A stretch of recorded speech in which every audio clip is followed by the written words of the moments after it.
po sa inyong lahat, brothers and sisters. Today is Wednesday night and time na naman po para tayo ay magsama-sama na mag-worship sa Lord, kumonect sa Kanyang presensya, na tayo po ay manalangin as a church.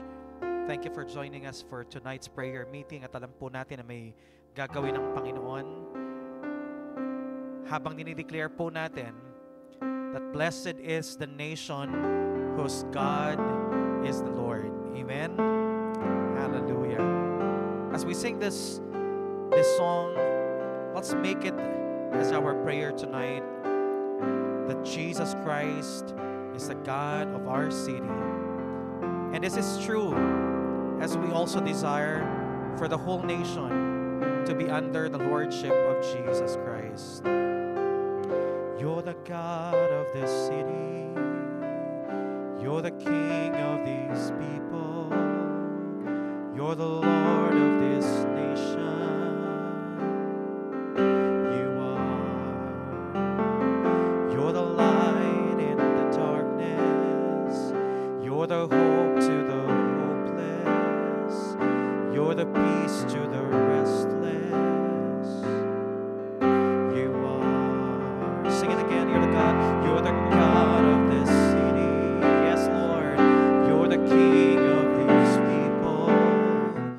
You're the Lord of this nation. You are. You're the light in this darkness.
on, louder, say to the Lord, there is no one like our God. There is no one like our God.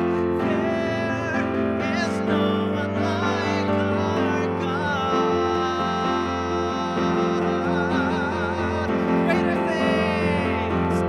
Greater things are yet to come. Greater things are still to be done in the city.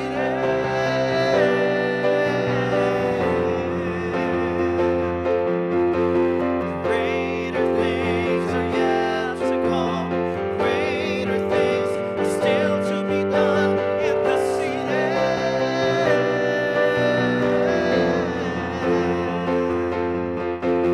Greater things are yet to come. Greater things are still to be done here. In the name of the Lord, are still to be done here. In the name of Jesus, are still to be done here. Are still to be done here.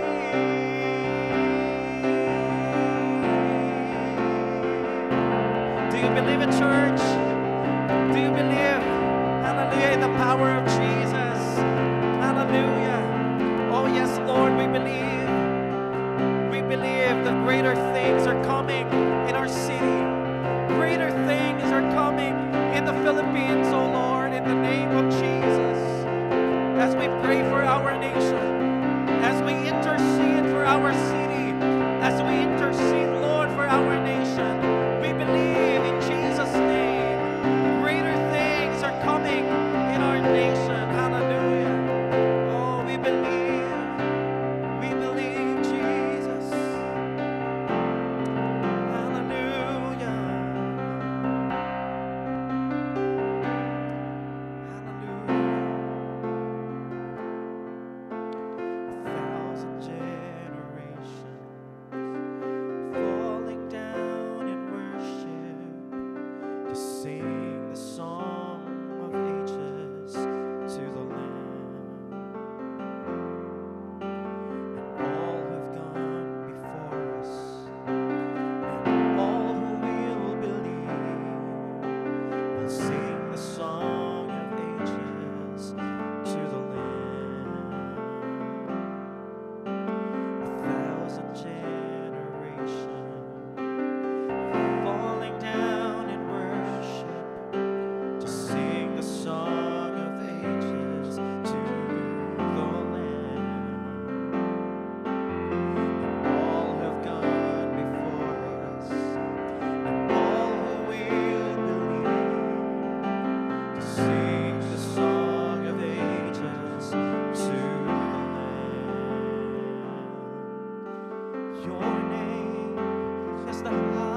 recognize your holiness, your throne.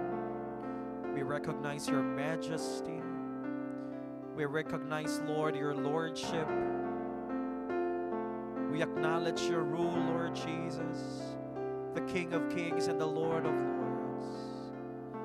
Our wonderful counselor, our mighty God, our everlasting Father, our Prince of Peace. Hallelujah. We worship you, Jesus.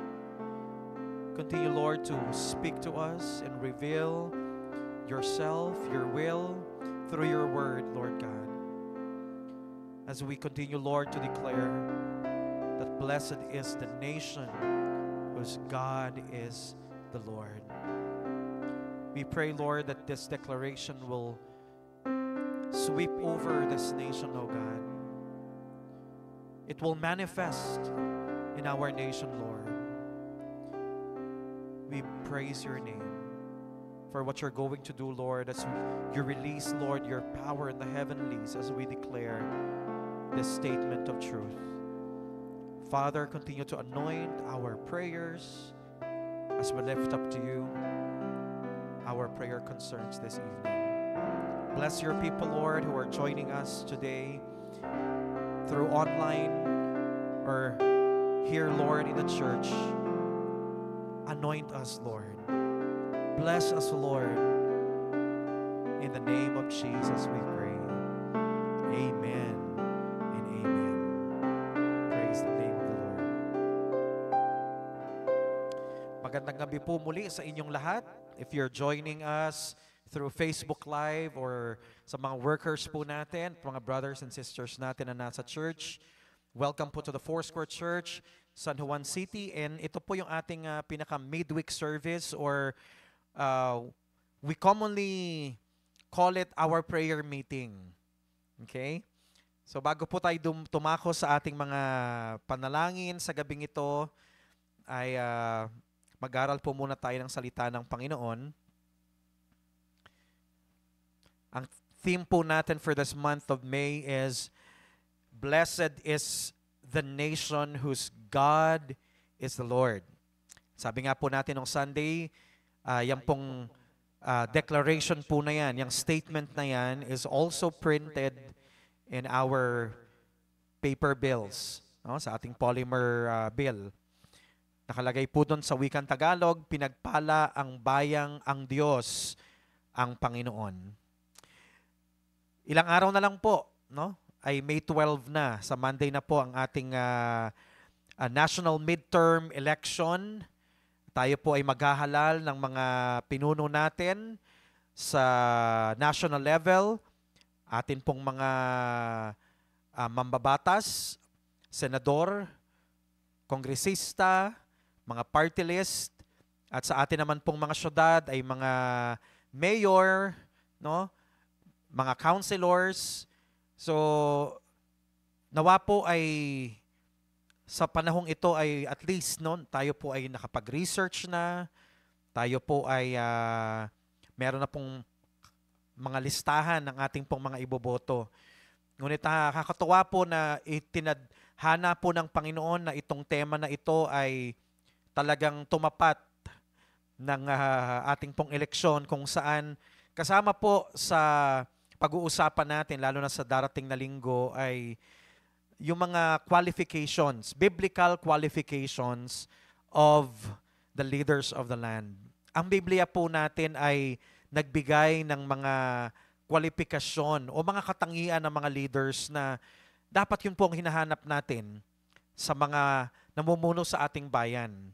Bagamat hindi sila, karamihan sa kanila ay hindi naman mga Kristiyanong katulad natin or mga born-again Christians na katulad natin, ay maganda pa rin na alam natin itong mga guidelines na ito or qualifications na ito na itinatakda ng salita ng Panginoon. Kasi, yun nga po ang sinasabi natin nung Sunday, na ang pananampalataya natin, the expression of our faith, yung aplikasyon ng ating pananampalataya, hindi po hihiwalay dyan ang pagmamahal natin sa ating bansa. Okay? Itinakda po ng Panginoon, ang Diyos po ang pumili sa kanyang kalooban, sa kanyang wisdom, na tayo po ay maging mga Pilipino. Siya po ang nagtakda ng mga boundaries ng mga bansa. No? Ang Diyos po ang may gawa niyan. Kaya ang ating pong nationality, kung tayo po ay Pilipino at ang Pilipinas ang ating bansa, ito po ay isang biyaya, identity na mula sa ating Panginoong Diyos. Dito niya tayo nilagay. May purpose ang Panginoon. Sa Book of Acts, sabi ni Paul nung siya po ay nangangaral sa mga taga-Athens, no? Sabi niya po doon na ang Diyos ang nagtakda ng mga boundaries, siya ang naglagay ng mga citizenship ng mga tao for the hope that they will grow for God. Na ang mga tao po ay hahanapin nila ang Diyos. No? Yun po ang purpose. Kaya kahit tayo po ay mga Pilipino, isa sa mga Gentile nations, no? Dalawa lang po kasi sa Bible ang lahi ng tao. Ang una po ay ang mga Hudyo, mga Israelita, and the rest of the nations are Gentiles. So tayo po ay bansang hentil. Kinukonsider tayong Gentile sa Bible. Pero ang plano ng Panginoon, sa simula pa, even kay Abraham, is that the seed of Abraham will be a blessing to all the families of the earth, to all the nations of the earth. No? At yung seed na yon, sabi ni Paul in the book of Galatians, ay si Jesus Christ. Kaya pala singular, the seed of Abraham. That seed is the Lord Jesus Christ. At alam natin sa world history na wala pong sino mang Hudyo ang talagang masasabi natin na nakapaghatid ng greater blessing sa buong in a universal scale, no? In a world whole world, no? Buong mundo. Maraming mga successful na mga Hudyo, businessmen, scientists in the field of AI, in the field of electronics, sa music industry, pero wala ho tayong maipapantay na Jewish kay Jesus Christ na naging blessing po sa buong mundo nung itinatag po niya ang church. Nung namatay po si Jesus Christ para maging Lord and Savior po ng buong mundo. So si Jesus Christ po yung seed ni Abraham na magiging blessing sa lahat ng families of the earth, including the Filipinos, including the Philippines. So, kasama po tayo sa may opportunity. Ang bansa natin ay kasama sa may opportunity para kumilala sa Panginoong Diyos at tanggapin ang biyayang kaligtasan at pagpapala ng Diyos. Kaya po, pag binasa rin natin yung discourse ni Jesus Christ about the end times, sabi ni Jesus Christ, hindi lang individual na mga tao ang i-judge ni God.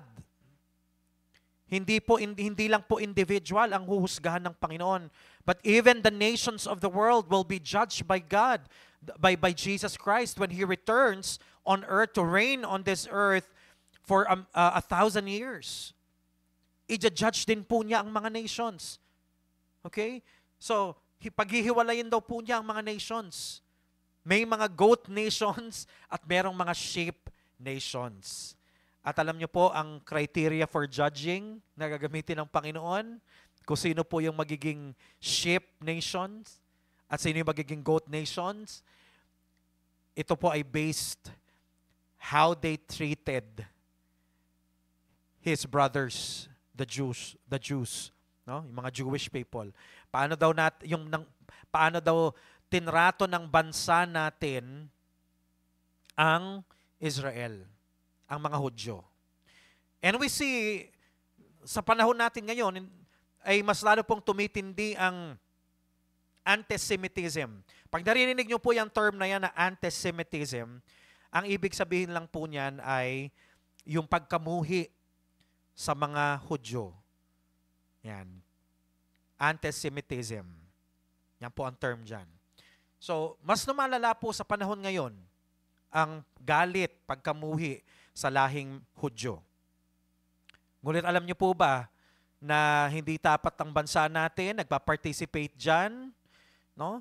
Dapat kinakaibigan po natin ang Hudyo because, yun nga po, hindi lang po mga tao ang i-judge ni Lord, but even nations, even governments will be judged by the Lord Jesus Christ based on how our nation treated, based on our relationship with the nation Israel or how we treated the Jews. Kaya sana po yung ginawa ng ating Pangulong Manuel L. Quezon na pagtanggap sa mga Hudyo, yung friendship natin sa Israel because of that, ay ipagpatuloy po natin. Nakakalungkot po na yung mga nakaraang representatives po natin sa UN ay lagi pong bumuboto not in favor of the Jews but in favor of the other nations na umaapi, na kumakalaban sa Israel. Imagine nyo po yan, there are about 1 billion of Muslims in the entire world. Or perhaps mas marami pa. Sila ang pinaka-growing population ngayon eh. No? Pero imagine mo po yun. Ang mga Hudyo po ay estimated mga 7 million lang. 7 million lang po sila sa buong mundo. While ang mga Muslim ay nasa 1 billion or even more. Pero imagine mo po, parang ang mga Muslim pa po, ang mga, ito pong mga surrounding Arab nations pa po, ang parang aping-api. At humihingi ng simpatsya sa buong mundo na tulungan sila. Parang awkward po, no? Ayan po. Kaya dapat tayo din, ganun din, titingnan din natin, yung mga leaders na iluluklok natin, sila po ba ay, ano po bang magiging policy nila pagdating sa relationship ng bansa natin sa nation of Israel. But medyo lumayo na po ako. Let's go back to the topic na inihanda ko po for our prayer meeting. Because we want to focus on praying for our nation, especially this coming election. At tingnan po natin itong mga ipapahayag sa atin ng Panginoon dito sa Ezekiel chapter 22. This is most familiar to us dahil dito po matatagpuan yung naghahanap ang Diyos ng tao na magsa-stand in the gap. So, bakit kaya naghahanap ang Lord ng isang tao na tatayo sa pagitan niya at ng bansa? Ano kaya ang context nito? Okay, malalaman po natin. Basahin kaya natin, no? Simulan natin sa verse 23. Verse 23. And the Lord said, Ezekiel, son of man, tell the people of Israel that their country is full of sin and that I, the Lord, am furious. Grabe, galit ang Panginoon. Galit ang Panginoon dahil ang bansa daw ay puno ng kasalanan. Okay? Imagine natin dito si Ezekiel na hinirang ni Lord as a prosecutor attorney. Okay? Siya po ang magpa-persecute. Para siyang attorney po, no? Parang impeachment, no? O kaya naman sa isang courtroom, merong defense at merong prosecution. So, ito pong si Ezekiel ay hinirang ng Panginoon para po maging prosecutor po. I-persecute ang mga Israelita. Galit ang Panginoon dahil puno ng kasalanan ang bansa. Their leaders are like roaring lions tearing apart their victims. So last Sunday, pinag-aralan po natin yung literary device. Literal and figurative. So makita natin dito, hindi lahat ng mababasa natin dito ay literal. Gumamit ng mga figurative language ang Panginoon to describe para mas maunawaan ni Ezekiel at ng mga makakarinig ng mensahe ng Diyos kung ano yung nais niyang ipakita sa atin. Dinescribe ni Lord yung mga leaders, mga pinuno ng bansa, gaya ng isang leon na umaatungal at tinitear apart. No? Talagang sa pamamagitan ng kanyang mga pangil, ng kanyang bibig, ng kanyang mga kuko, claws, ay talagang pinagpipira-piraso niya ang kanyang mga biktima, yung kanyang prey. Nakita na po ba kayo sa TV or sa YouTube ng lion na naghahunting tapos meron po silang nahuling gazelle o kaya zebra or anumang hayop yung nahuli nila for their food, yung kanilang prey, no? At kung papaano po nila ito sakmalin at papaano po nila ito kagatin, no? At pagpira-pirasuhin. At kapag napatay na po nila yung kanilang prey, no? Lahat na po sila ay talagang susunggab doon sa hayop na yon at magkakapira-piraso po ito. They put people to death, then steal everything of value. Husbands are killed, and many women are left as widows. Now, bago po tayong magpatuloy, paganahin po natin yung ating imagination sa gabing ito, mga minamahal kong brothers and sisters in the Lord. Yung nation of Israel, ito po yung nasa aklat. Ito po yung ancient. Ito yung dati. How do we apply this sa ating kapanahunan? Picture Israel as our nation today. Okay?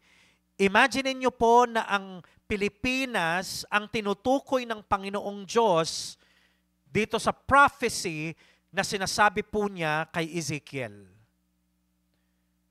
Sinasabi ng Panginoon that our nation is full of sin and that the Lord is furious. The Lord is angry at our nation. Our leaders are like roaring lions tearing apart their victims.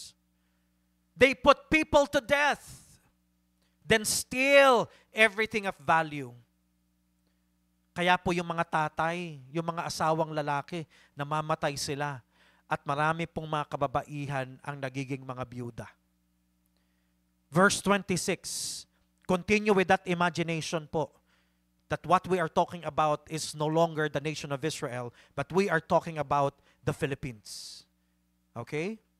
Kailangan ma-internalize po natin itong word ni Lord na to kasi later on, hindi ho natin magagawa yung ipinagagawa ng Panginoon.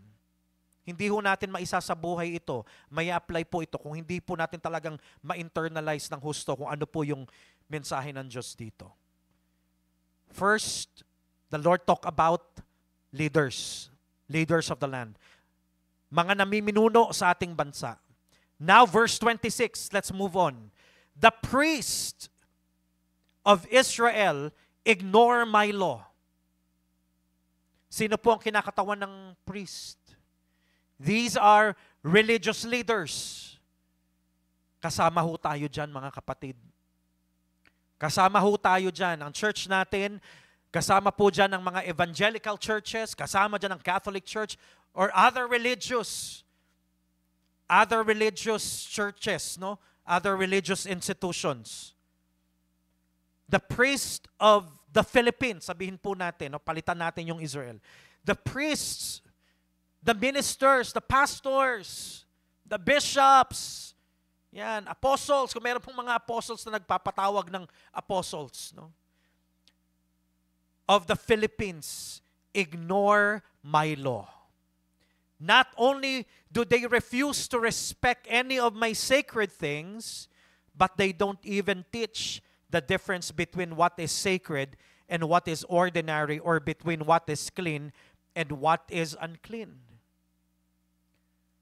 Alam nyo kasi sa Old Testament, merong pong mga ceremonially clean and unclean.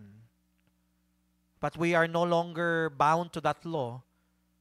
But to simplify it, marami pong mga churches ngayon, hindi na po nila alam kung ano ang kasalanan at hindi. Kung ano po ang kalooban ng Diyos at hindi. Kung ano po ang nakapagpapasaya sa Diyos at hindi. kung ano po ang mga sagradong mga bagay sa mga bagay na galit ang Panginoon. Wala na po.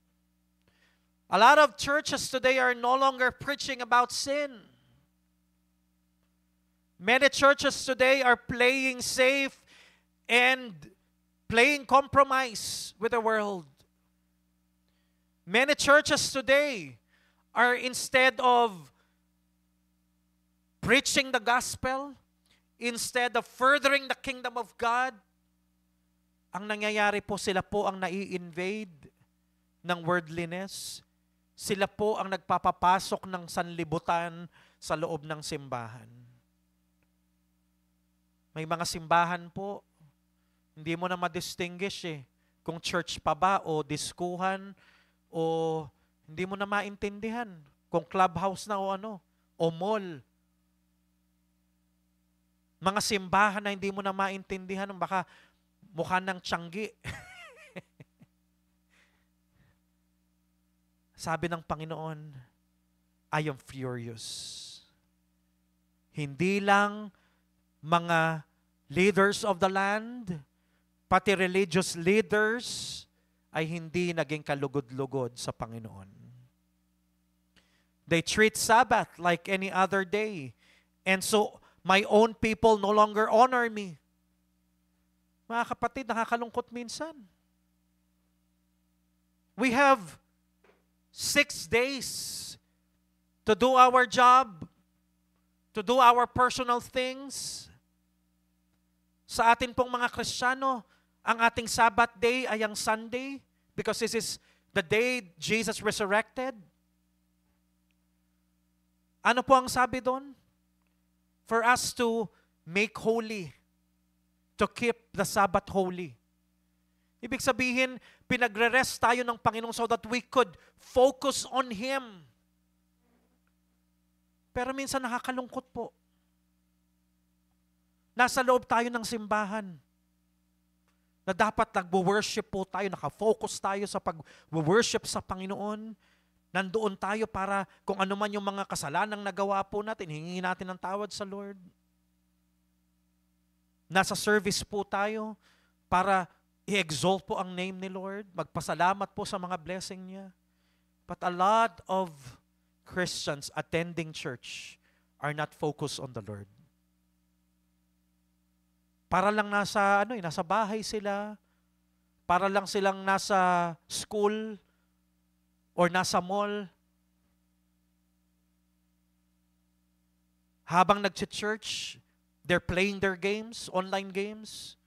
They're checking their Facebook account. They're doing something other than worshiping the Lord. Guilty rin tayo.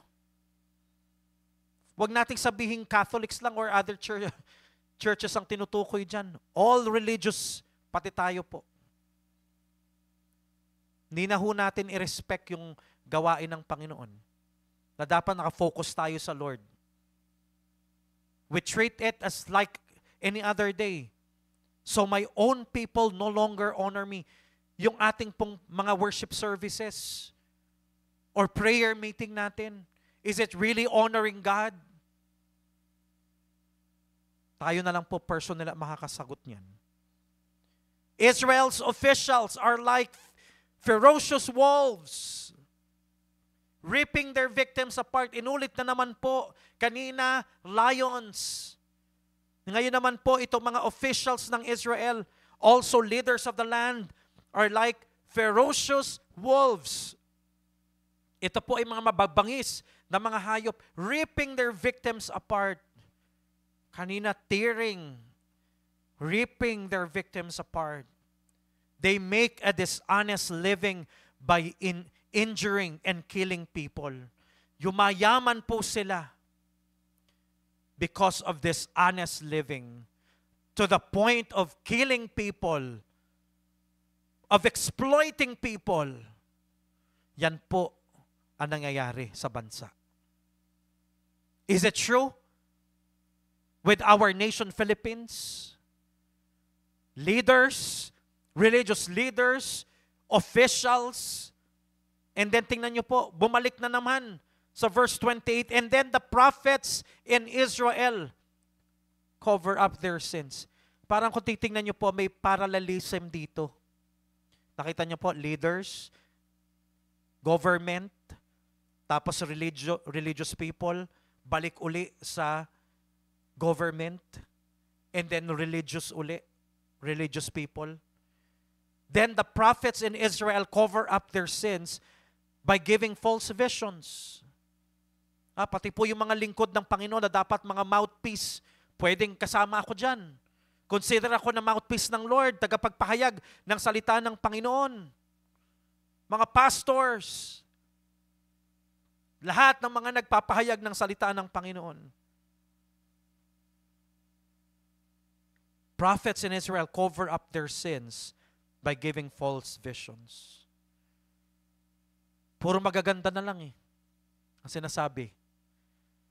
Puro na lang mga blessing para itago po yung totoong kalagayan ng simbahan. Ang ganda nang nangyayari sa church natin, ang ganda ng move ng Lord. Puro ganun na lang po yung sinasabi. Para to cover for their sins. Pero yung ba talagang sinasabi ng Lord? Yung po ba talaga ang mensahe ng Diyos? Giving false visions. Alam po natin, kapag ang vision ay galing sa Panginoon, because alam natin na natutupad yan. Nakikita natin yung realidad at yung totoong pagkilos ng Diyos. I have never spoken to them, sabi ni Lord. Sa kasalanang nangyayari sa kanila, paano ko sila kakausapin? Tapos sasabihin nila, nagsalita ako sa kanila. Di ba? Sabi ni Lord, I have never spoken to them, but they lie and say they have a message from me. Nakakarinig pa ba tayo sa Diyos? Paano pa natin masasabi na nangusap sa akin ang Panginoon? Paano makakapangusap ang Lord sa atin kung tayo ay malayo sa Kanya? Paano natin marinig ang tinig ng Panginoon kung tayo po ay namumuhay sa kasalanan? The people themselves cheat and rob. Hindi lang po yung mga hindi lang po yung mga officials, yung mga government officials, leaders of the land, hindi lang po yung mga priests, prophets, yung mga religious leaders.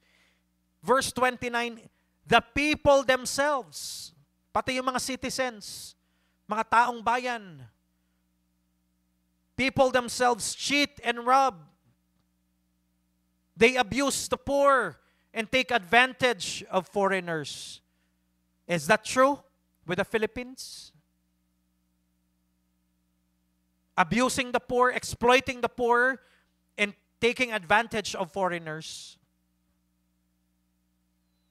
Hindi lang po yung mga pinuno, dahil yung mga pinuno ay mga naging corrupt na nga po. Pati religious leaders corrupt na rin. Kung babasahin nyo pa po mula verse 1 hanggang verse 22, meron ng sabwatan na nangyayari, conspiracy na nangyayari.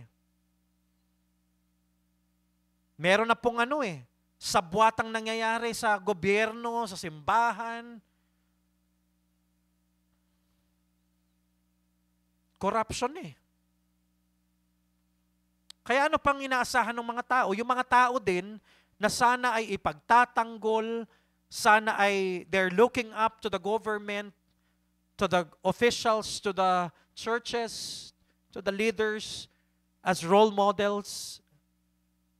Bilang sila po yung gumagawa ng batas, tagapagpatupad ng batas, sila pa po yung lumalabag sa batas. Sila pa po ang mga corrupt. So what do you expect of the masses? What do you expect of the people? Wala na ring respect sa law. Wala na ring respect sa konstitusyon. Wala na ring respect sa mga rights. Wala na ring respect sa government. Wala nang respect sa kapwa-tao. Kaya tingnan niyo po, totoo ba yan sa bansa natin? Na yung mga tao po, nilalagay na lang nila yung batas sa sarili nilang kamay. Hindi na pinapadaan sa due process. Pag meron silang kaaway, sila na po ang nananakit, sila na po ang gumaganti, sila na po ang gumagawa ng paraan para makabawi. Binabaril na lang po, pinapatay na lang. Iba pa po yan doon sa mga aksidente ha, hindi ho yan yung aksidente. Ang pinag-uusapan natin dito, yung ginagawa mismo ng tao. Diba? Sa lahat ng level, imagine mo yan, government, religious, pati mga tao, ganun na lahat. I look for someone, ito na po yung sa verse 30, I look for someone to defend the city and to protect it from my anger. So dahil galit nga po ang Diyos, at ibubuhos ng Panginoon, kung babasahin niyo po yung mga naunang verses 1 through 22, nakaumang na ang galit ng Panginoon, pagbuhos po ng judgment ng Panginoon laban sa bansang Israel. Imagine mo po, ang bansang Israel ay hinirang na bansa ng Panginoon. It is the apple of God's eye. Mahal na mahal po niya ang bansang ito. Pero naririto po, parurusahan po ng Panginoon ng bansang Israel because of sin. Ganyan po ka-just ang ating Panginoon. So dahil nga po pabagsak na ang galit ng Panginoon, ang kanyang judgment sa nation of Israel, nananaig pa rin po yung pag-ibig ng Panginoon, nananaig pa rin po yung kanyang grasya. Nananaig pa rin po yung awa ng Panginoon sa mga tao. Kaya naghahanap po ang Panginoon ng tao na ipagtatanggol at poprotektahan po ang bansa laban sa kanyang galit, as well as to stop me from destroying it. Pipigilan po ang Panginoon para hindi wasakin o husgahan ang bansa. Someone to stand in the gap between God and the nation. Pero alam niyo po kung anong nakakalungkot? Sabi po ni Lord, but I found no one. Wala po siyang natagpuan na tao na karapat-dapat natatayo sa gap between God and the nation. Tao na tatayo sa pagitan ng Diyos at ng bansa para i-defend ang city, para protektahan ang bansa, para pigilan ng Panginoon na huwag puksain o sirain po ang bansa. Someone na tatayo doon to intercede. Yun po yung term na ginagamit natin. Standing between God and other people. Intercession. Someone who will intercede. So in my fierce anger, I will punish the Israelites for what they have done, and they will know that I am furious. I, the Lord, have spoken. Sabi niya, wala akong natagpuan, kaya itutuloy ko. Ibabagsak ko. I will punish the nation for what they have done. And they will know that I am furious. I, the Lord, have spoken. Isipin niyo po, itong pinag-uusapan natin ay Pilipinas. Pilipinas. Na-internalize niyo po ba? Na-internalize niyo po ba? Yung galit ng Panginoon? Ito nga, Israelitan Chosen nation na to Apple of God's eye na to tayo, sino ba tayo? Sa harap ng Panginoon. Sabi nga natin kanina, Gentile tayo. Kung yung Israelita nga, hindi pinaligtas ng Panginoon tayo pa kayang Gentile? Ano sa tingin nyo? Kung sila nga po hindi nakaligtas sa galit ng Panginoon dahil sa kanilang mga kasalanan. Eventually po, itong prophecy na to ni Ezekiel, na natupad po ito. Nung sila po ay sinalakay ng Babylon Empire at silang lahat po ay na-exile. And we know for 70 years na ang kanilang bansa ay wasak, ang kanilang temple ay wasak, ang kanilang bansa ay desolate.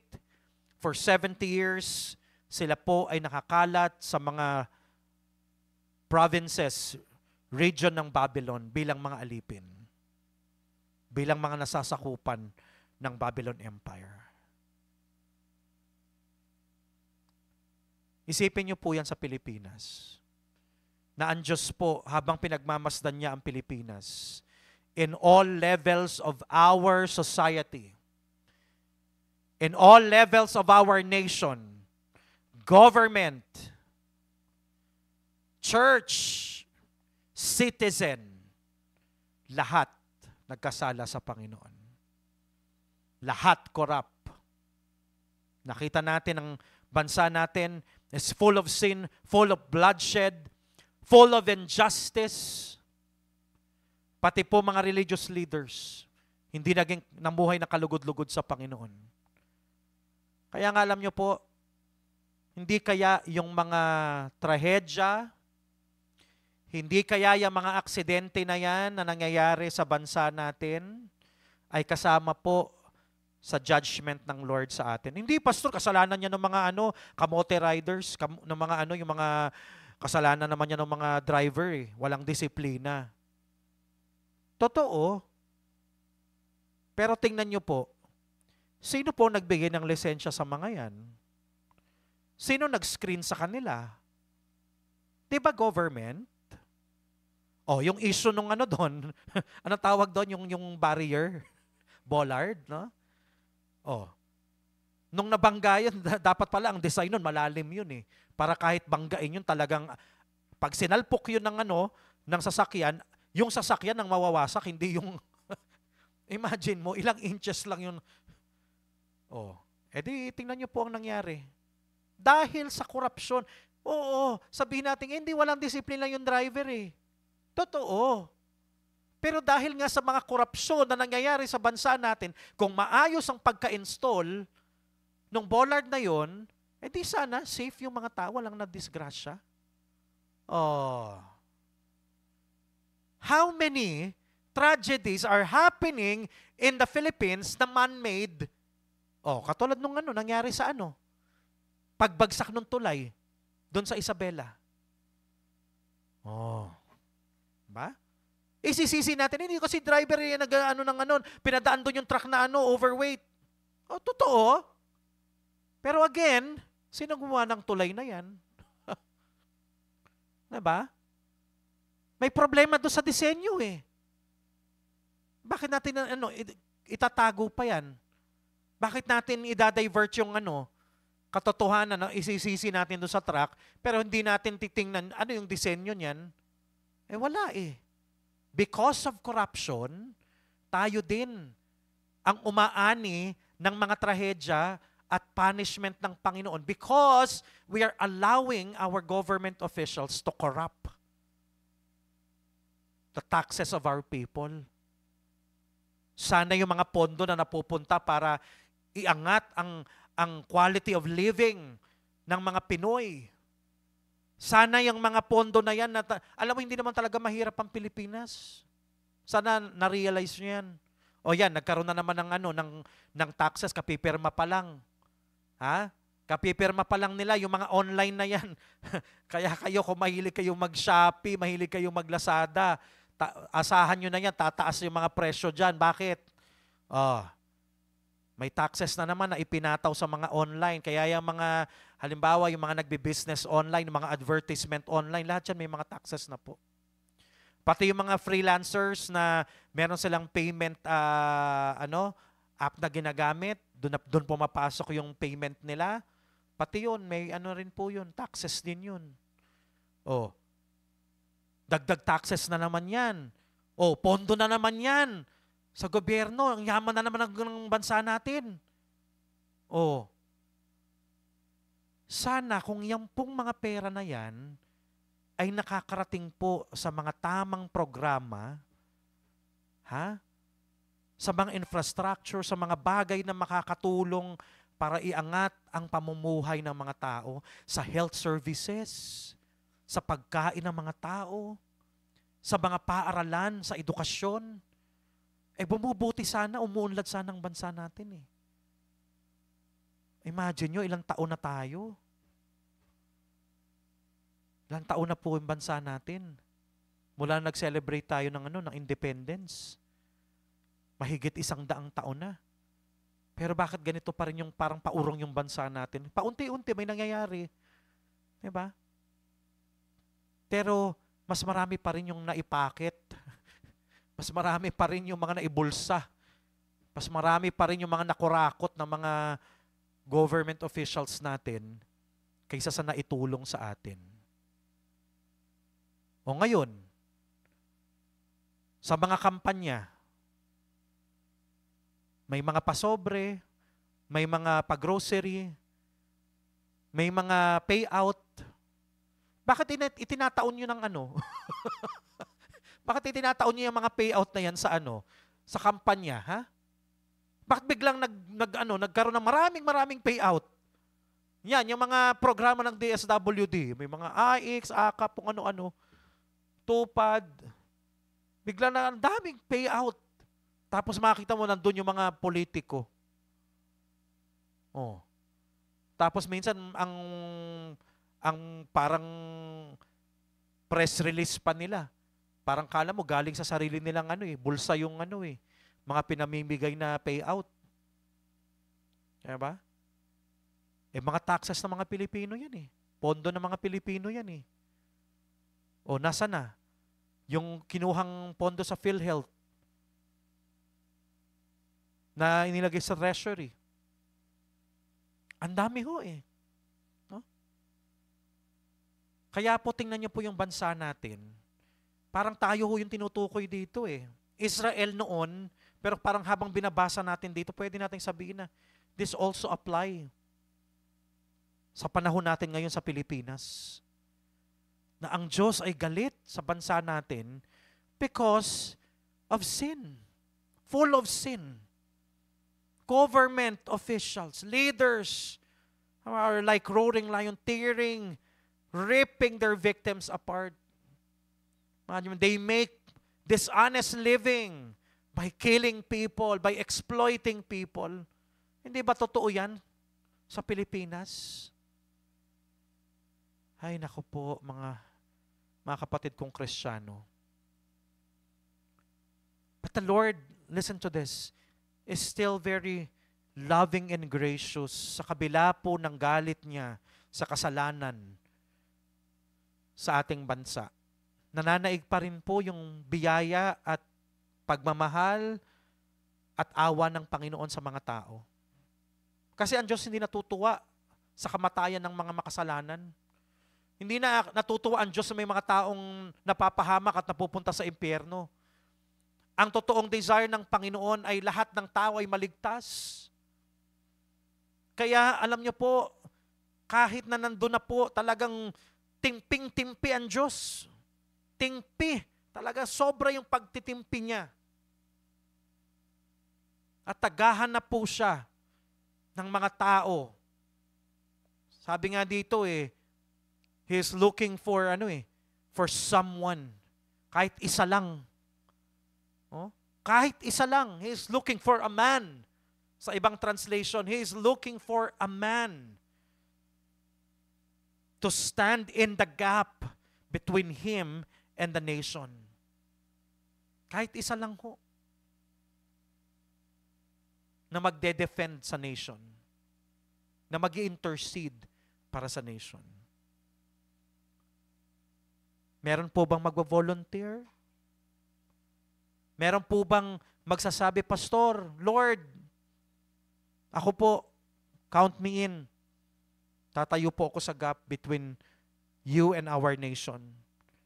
I will pray for our nation. I will defend I will convince you, Lord. Parang magpipray ako na huwag mong i-destroy. Makikiusap ako, Lord, I will plead for you not to destroy our nation. Dahil wala nga pong nakita ang Diyos. Alam nyo kung sino naka-fulfill nito? Si Jesus Christ. Nung wala pong makita ang Panginoon na mag-i-intercede, na tatayo po sa pagitan ng Diyos at ng mga tao, ipinadala mismo ng Diyos ang kanyang bugtong na anak na si Jesus. At nung si Jesus ay nakabayubay sa krus ng Kalbaryo, He is that man standing in between God and the world. Siya po yung nakatayo dun sa pagitan ng Diyos at ng mga tao. On one hand, inaabot po niya ang Panginoong Diyos, at yung kabila naman po niyang kamay ay inaabot po niya tayo. Sabi po sa Corinthians, in Christ, God is reconciling the world unto Himself. Sa pamamagitan po ni Kristo, God is in Christ na nakikipag-ayos, nakikipagbati po sa atin. At doon po, sa pagsakripisyo ni Jesus Christ sa kanyang dugo ng kanyang buhay sa krus ng Kalbaryo, ay naapis po ang galit ng Panginoon. Nasatisfy po ni Jesus yung justice ng Panginoon. Kaya ang sino mang pong manampalataya sa Kanya ay hindi na po maparurusahan, hindi na po mapapahamak, pagkus ay magkakaroon ng buhay na walang hanggan. Kapatid, tinanggap mo si Jesus as your Lord and Savior? Jesus Christ is our great high priest. He is our intercessor. He is our advocate. He is in heaven, still standing between God and us. Siya po yung intercessor natin. Si Jesus Christ as our Savior, still standing between God and humanity. At ang sino man pong tumanggap kay Jesus ay hindi po mapapahamak bagkus ay magkakaroon ng buhay na walang hanggan. And if you accepted Jesus as your Lord and Savior, you are qualified to be an intercessor for our nation. Mga kapatid, who do we expect to stand in the gap between God and our nation? May mensahe po ang pinaabot sa atin ng Panginoon. Galit ang Diyos sa ating bansa because of all the corruption, injustice, wickedness na nangyayari po sa ating bansa. Bloodshed, exploitation, immorality, idolatry. Kaya andyan po yung puot ng Diyos na judgment ng Panginoon sa ating bansa. Who do we expect to stand and pray for our nation? Tayo po ang ine-expect ni Lord. Tayo po na mga may Kristo sa puso, na mga may pananampalataya sa Panginoon, na pinaging matuwid ng Panginoon. Tayo po ang inaasahan ng Diyos na tatayo between the gap, between God and man. Kaya sabi po ni James, the fervent prayer of the righteous avails much.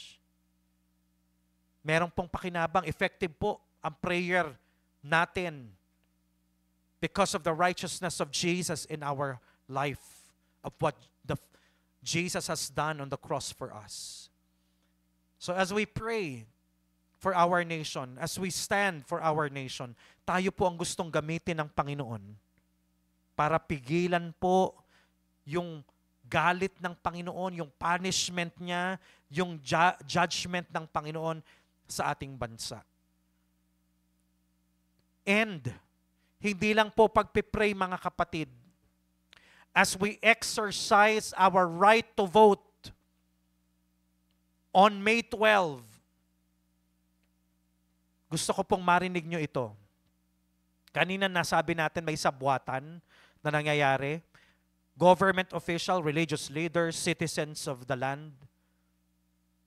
Kapag bumoto po kayo ng mga corrupt, kapag bumoto po kayo ng mga dishonest na mga leaders, That means you are approving what they are doing. Kakotsaba po kayo. You are accessory to their crimes, mga kapatid. Mga nakikinig po ng mensaheng ito, when you vote for corrupt officials, yung pagboto nyo po sa kanila, that is giving them license. You are approving of their corruption. Kasabwat po kayo sa ginagawa nila. Kasi kayo po ang naglagay sa kanila sa posisyon. Kaya alam nyo po, pati kayo hindi nyo maiwasan ng judgment ng Panginoon. Kaya yan, yung sinasabi ko nga kanina, dahil sa korupsyon, ano pong nangyayari?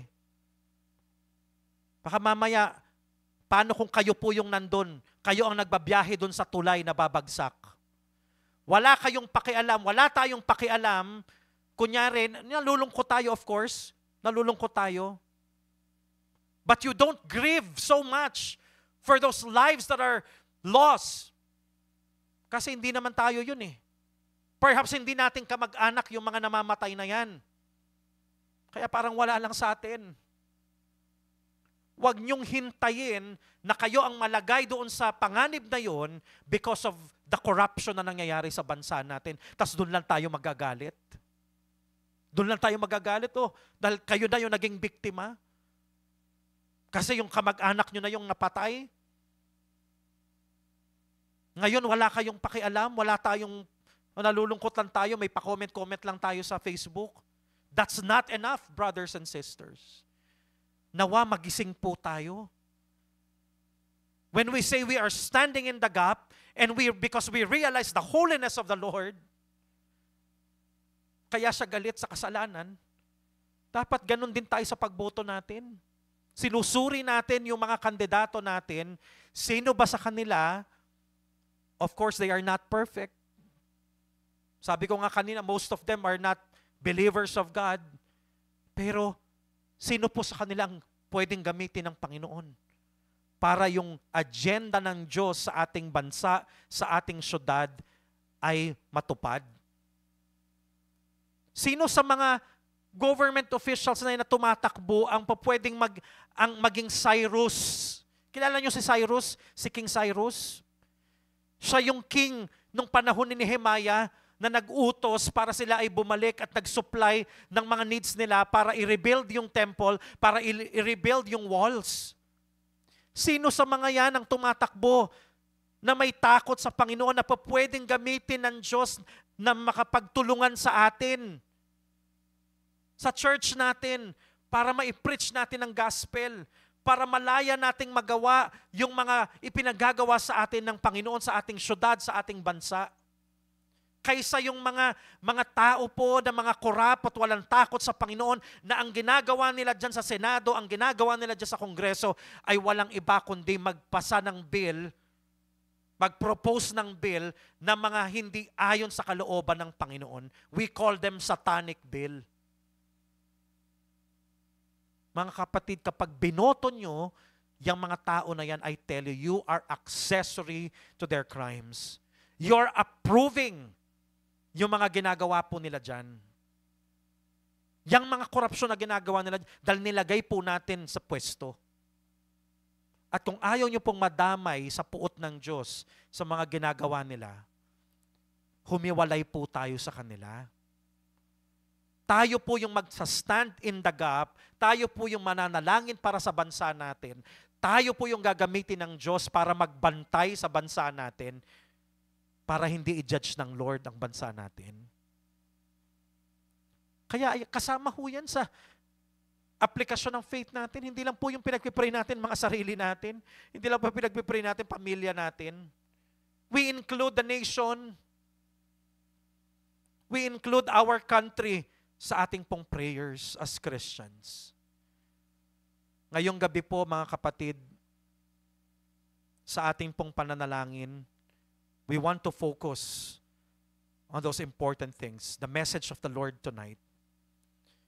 Isentro po natin ang ating panalangin for our beloved nation, the Philippines.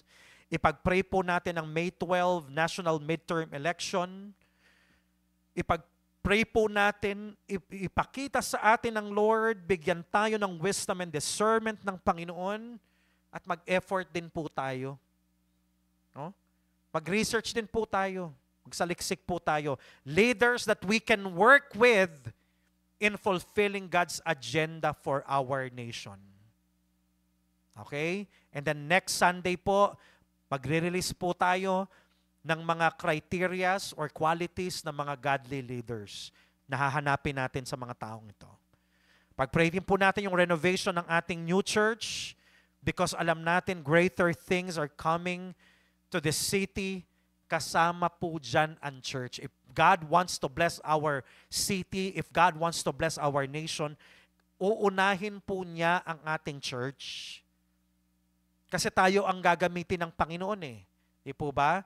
Pag-pray din po natin, healing for the sick, blessings for our partners, supporters, and givers. Pag-pray po natin ang bansang Pilipinas at ang church po natin. The Lord bless us as we pray tonight. But before we pray, can we just sing this song of asking God to heal our land? Let's pray for our land. Let's pray for our beloved nation, the Philippines. Hallelujah.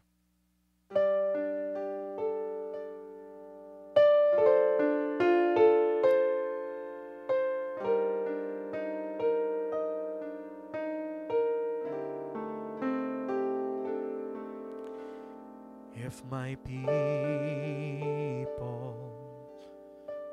will humble themselves and pray, if they seek my face and humble themselves and turn from their wicked ways, I will hear from heaven and forgive their sin. I will hear from heaven and heal their land. Lord, heal our land. Father, heal our land. Hear our cry and turn our nation back to you. Lord, heal our land. Hear us, O Lord, and heal our land. Forgive our sins and heal our broken land.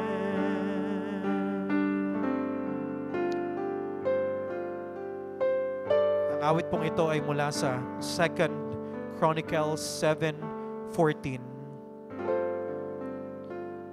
Ito po yung inspirasyon kung bakit 7:14 po ang prayer meeting natin. To always remind us of this verse in 2 Chronicles 7:14, that if my people who are called by my name will humble themselves, pray and turn from their wicked ways, then I will hear from heaven and I will heal their land. Ang tinatawagan po ng Panginoon ay yung mga anak niya. The people who are called by my name, sabi niya, if they will humble. Huwag po nating expect na ang mga makasalanan ang tutupad nito. Tayo po ang tinatawagan ng Panginoon. Tayo po mga nakakilala sa Kanya na magbalik loob sa Kanya. upang ang Panginoon ay dinggin ang panalangin natin at pagalingin po ang ating bansa. May sakit po ang bansa natin. Based po sa diagnosis ng Panginoon sa binasa nating text kanina, our nation is very sick. It's very sick. And God is looking for a man who will stand in the gap to defend it against the judgment of the Lord. Kapatid, let's come before Him. Let's stand in the gap between God and our nation. Lord, we bow our knees and humble ourselves. Humble ourselves and pray. Lord, we seek your face and humble ourselves and turn from our wicked ways. Father, in your mercy, forgive our sins. Father, in your mercy, come heal our land. Lord, heal our land. Father, heal our land. Hear our cry and turn our nation back to you. Lord, heal our land. Hear us, O Lord, and heal our land. Forgive our sins and heal our broken land. Come on, lift it up to the Lord. Lord, heal. Lord, heal our land. Father, heal our land. Hear our cry and turn our nation back to you. Lord, heal our land. Hear us, O Lord, and heal our land. Forgive our sins and heal our broken land.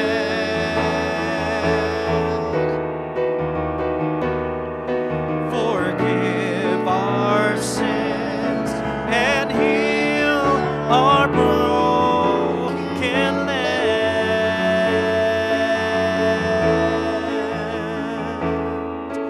Forgive our sins and heal our broken land.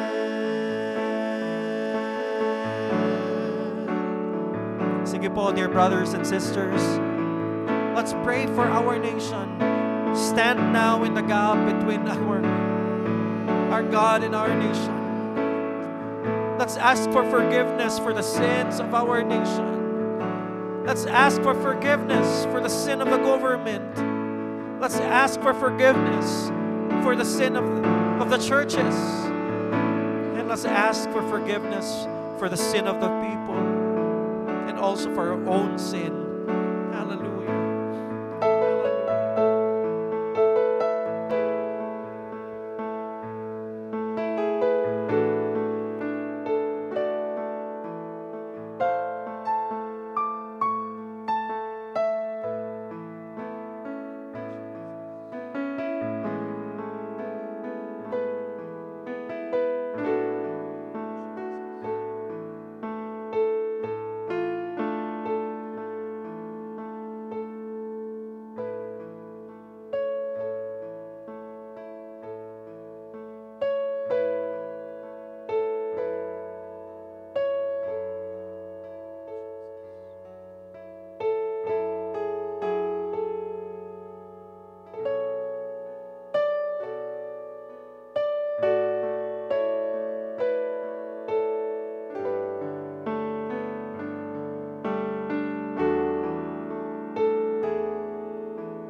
worship you.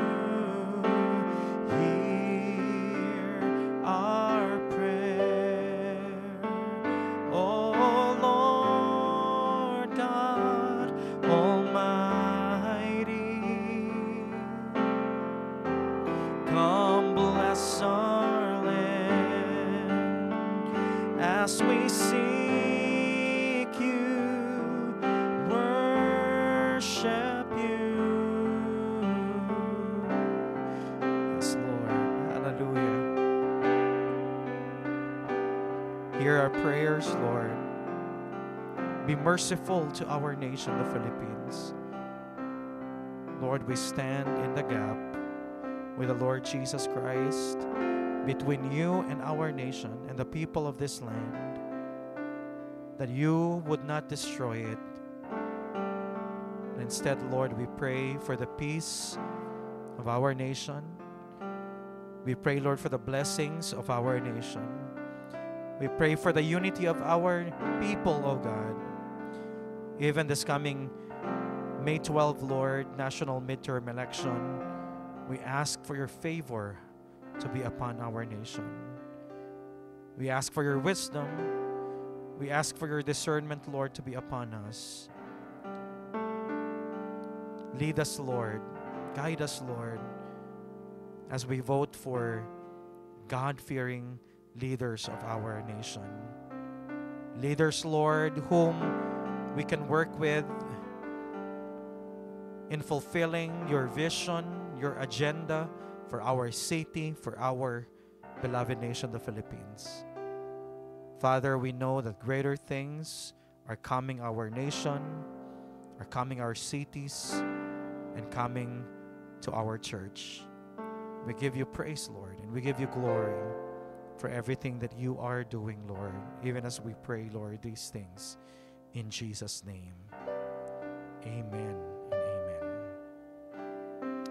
Thank you so much for joining us for our Wednesday prayer meeting.